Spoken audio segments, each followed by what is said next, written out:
Hello everybody, welcome back to today's video. I just got done prepping my paper with some water.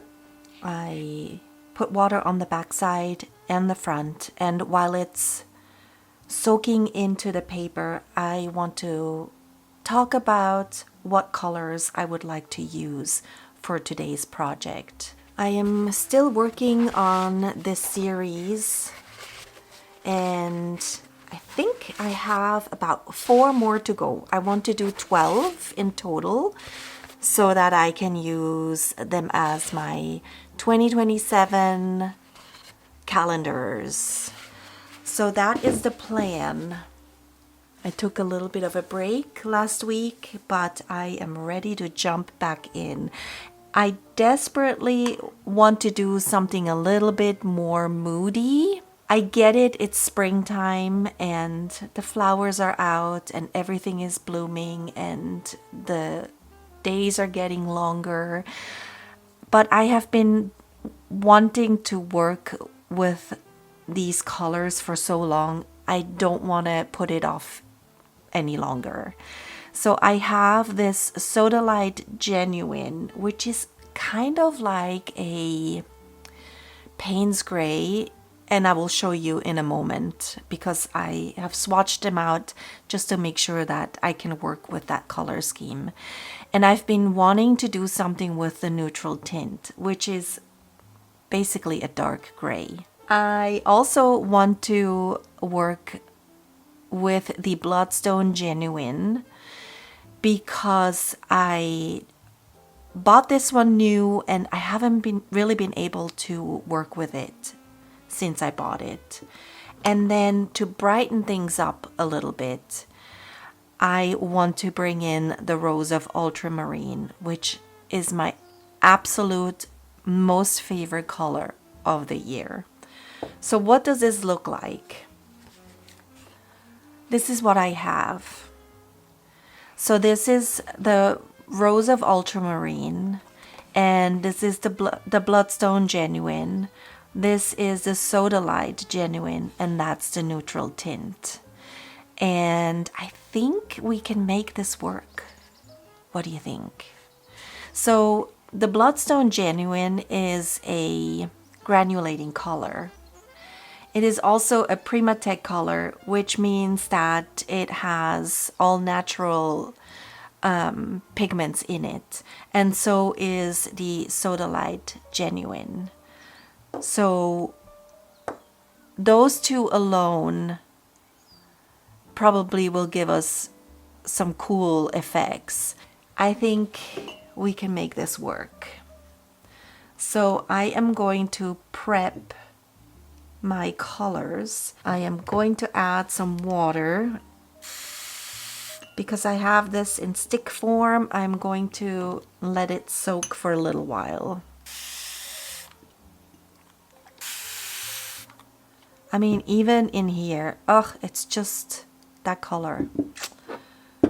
I love it. Love it, love it, love it. And then the Bloodstone Genuine. And I don't really know how much I'm gonna need, so I can always add more. I want to start with this one though. I think I'm gonna use a different brush. Which one should I use? I'm gonna use my big mop one.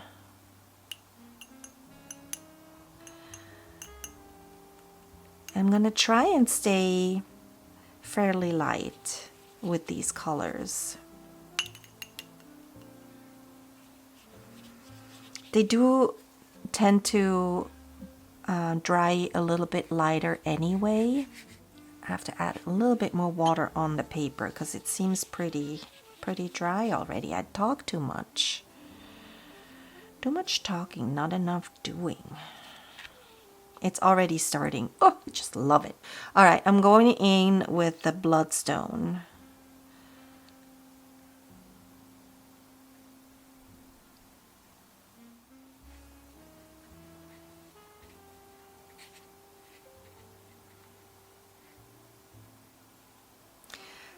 And let's see how these ones are faring.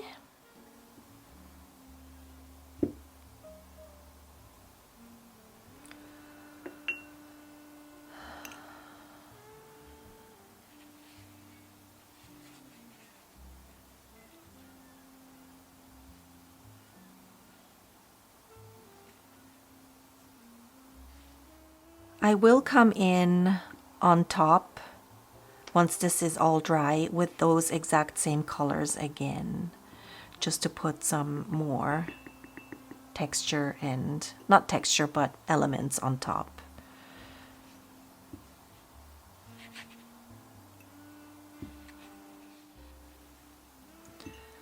Might want a little bit more intense colors so that they can mix. And then down here,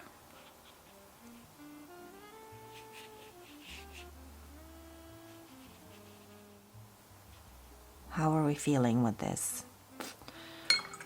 Kind of think I might need a little bit more of that in here.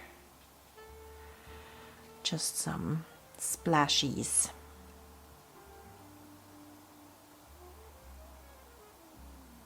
Look, the granulation of that one, so beautiful.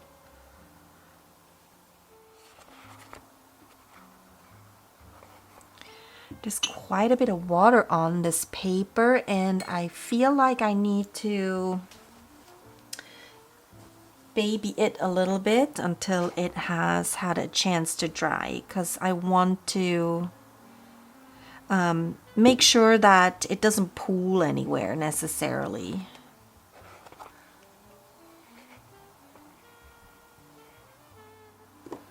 See what I mean? So if I leave the paper like this, then the water will collect in the middle. And if I bend it the other way, it's just going to collect on the edges. And I just, until it has had a chance to just soak into the paper a little bit more, I will be manipulating it just ever so slightly. I want a little bit more of the more concentrated soda light.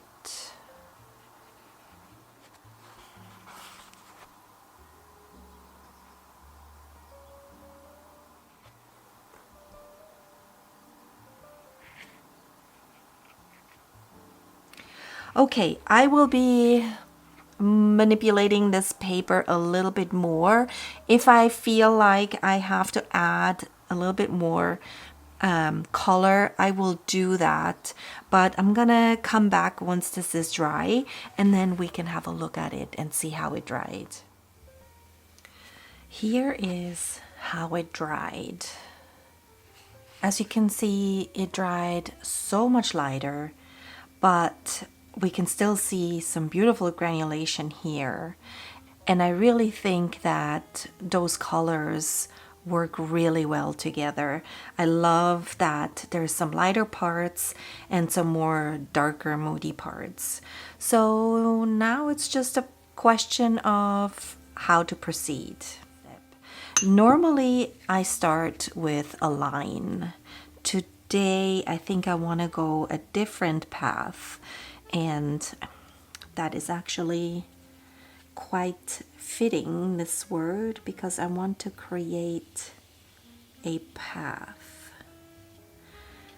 that runs over here and then it goes smaller and ends up on the other side. I might take it up a little bit. It all depends how this is going to work out.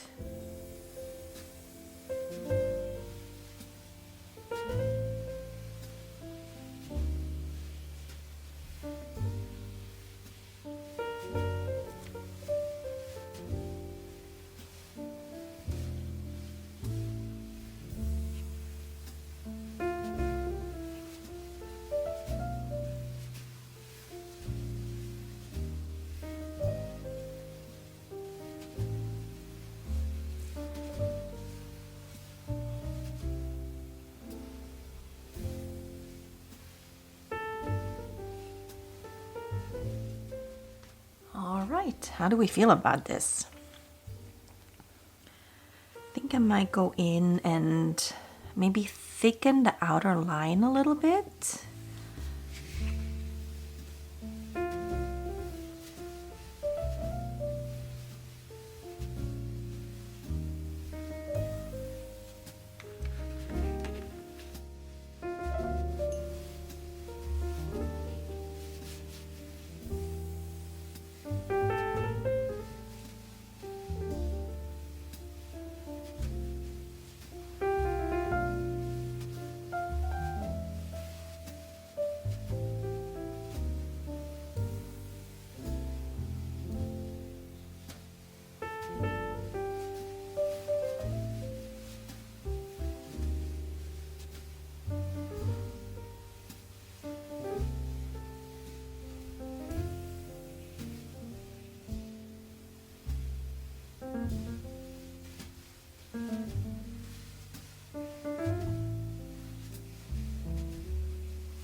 Remember this stencil that I really like, but I really only like the bubbles that are in here.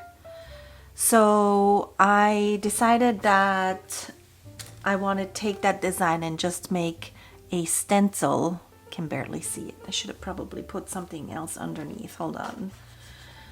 I made a stencil with just this particular pattern, and now that I have these dots all over, I can use them a little bit less precise, meaning I had to kind of dodge all the other elements before, and now I don't have to do that. So yay for me. And I'm just gonna use some of the white acrylic and water, and then I have this sponge. It's a makeup sponge that I use, and I just want some very gentle little bubble pebble type things here. I'm gonna lift it up without removing it and just see, yes, this is kind of what I was looking for. There's some other color coming off of that sponge, but I'm okay with that. It doesn't have to be a stark white. And then I don't really have to move it because it's a big one. And I can just, you know, go in different areas, so this makes it so much easier for me. When I do stenciling, I want to make sure that I don't use a lot of water, because the stencil, if you use too much water, then it's just gonna seep underneath the stencil, and that's not really what I want. Am I successful at it 100% of the time? No. But that's okay.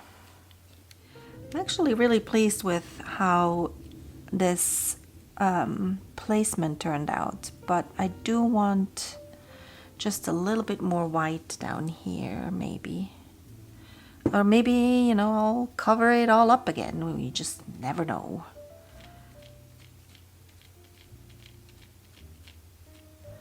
All right. Oh yeah, I like that. Okay, perfect. All right, now that I have that, I want to kind of outline that area and bring some more of these types of elements up here, but bigger. And I just want to showcase this color a little bit more.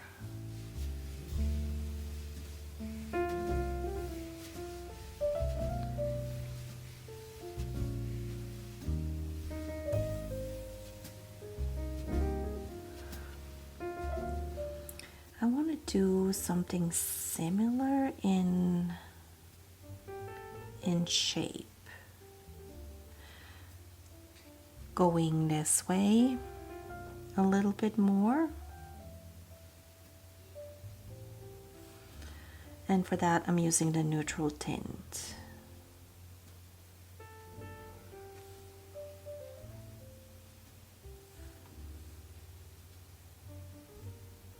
I was thinking first of doing another line, but then I changed my mind.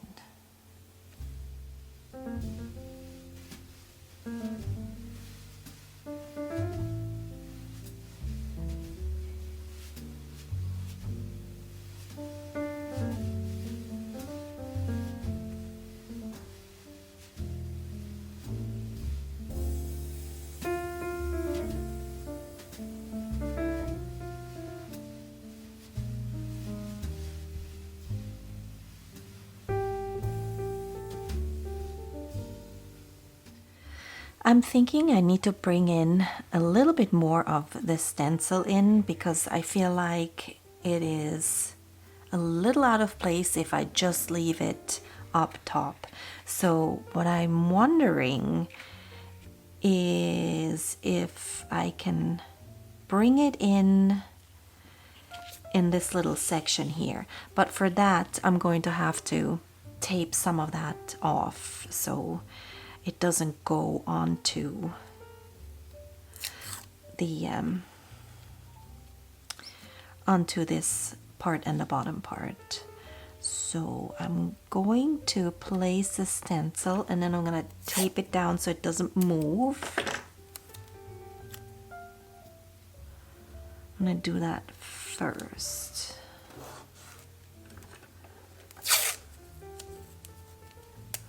And then I'm just gonna mask it off alongside here and here. And then I can come in and do the same texture again. All right, I'm just gonna get the last couple bits here. It's not perfect, but it's okay for what I need it.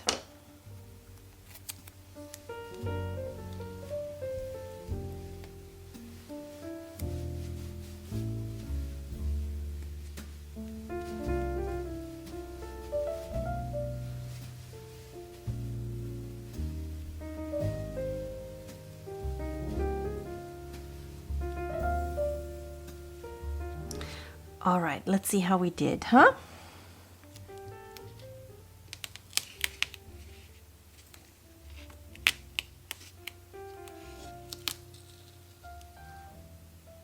I got a little bit of bleeding here. I'm gonna go over the top too one more time. I'm glad I didn't just rip it off. I don't mind if some of it is a little bit more faint, but I do want them to show up a little bit more. Yeah, that's better. All right, yeah, that's good.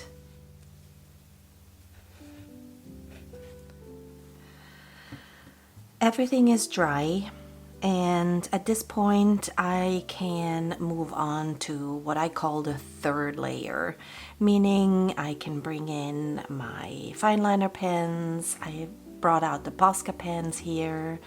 I also brought out some Neocolor 2s. I feel that it could use a little bit more of the darker colors, but I'm gonna see how it looks after I bring in the black pens first. I might do some mark making, just some random dots or stripes again, or circles, what have you. I also want to bring in the golden acrylic, and I have some old brushes that I use for that. I don't want to use my good watercolor brushes for that. And my dotting tools, I might bring in the black golden acrylic paint, and I might bring in the bleed proof white, but that might not be until the very end. So I think what I want to do first is I want to put down some very fine lines. And I think it's needed in this area here. I don't want to put anything bold in this area because I already have quite a few bold statements. And I just feel like it needs a little bit of a balance of something fine. I am not sure yet if I want to leave this area, like these cells, the way they are. I might bring in some dots, maybe some golden dots along the edges. That might just be enough. So I think what I'm gonna start first is put down those lines, because that's gonna take me a while. I think I want to go in with the super fine one, the 005, because I just feel like that's what is needed. Oh, you know what, actually? Now that I'm thinking about it, this is how my brain works. I have something in mind that I want to do, and then I'm like, nope. Just thought of something else, because I do kind of feel like I want to break up those lines a little bit. So what I'm gonna do is I'm gonna put some random gold dots in here. Did not want to place it there, but that's okay. And then I will outline them, and then I will put in the lines. Just so that we have a little bit more of a variation. So I'm gonna outline these, and they don't have to be circles. They can just be outlinings of those blobs. Because it is such a big area, just having the fine lines on here might be a little too much. So now when I outline this, I can go around these, and that will break up my lines a little bit. Also, these types of lines are perfect if your hand is not super steady, because I'm intentionally making them touch each other. Also, because I work on the back side of the paper is a little rougher than the front, and so sometimes my pen will just skip over, or go around the texture on its own. And if you wanted to make straight lines, that would be super annoying, right? Well, not if you intentionally make them a little bit wobbly and wonky looking. So this is what I mean. I also feel like I want to outline them just a little bit more and make those wobbly circles a little bit more visible. So I'm going to continue with that, and then I'll see what else I can come up with.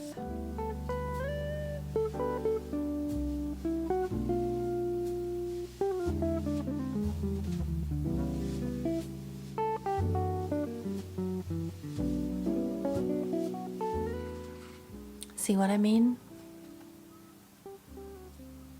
I feel like this is a little bit better than just the lines. And then I'm gonna take the very thin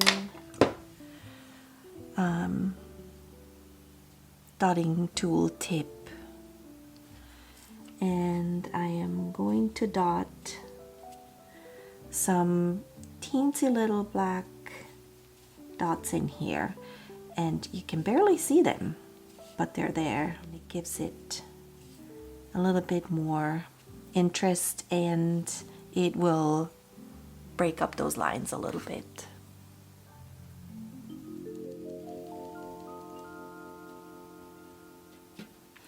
And just so that it doesn't look too even, I want to variate the dots throughout. So I'm going left, right, you know what I mean?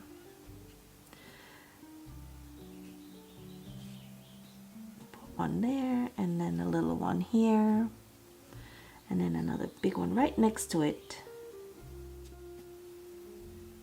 And so that way I don't have to switch my dotting tools out with every dot. So I'm just trying to be as efficient as I can. There, I like that.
I'm thinking I need to take off the tape and look at it with a clean frame, because I might be done. I deliberately didn't put anything up here, and I also, like I said, didn't do anything in here because I feel like that might help give the eye a rest when it's looking at this page. Overall, I feel good about it. So let's take the tape off and then we can look at it one more time.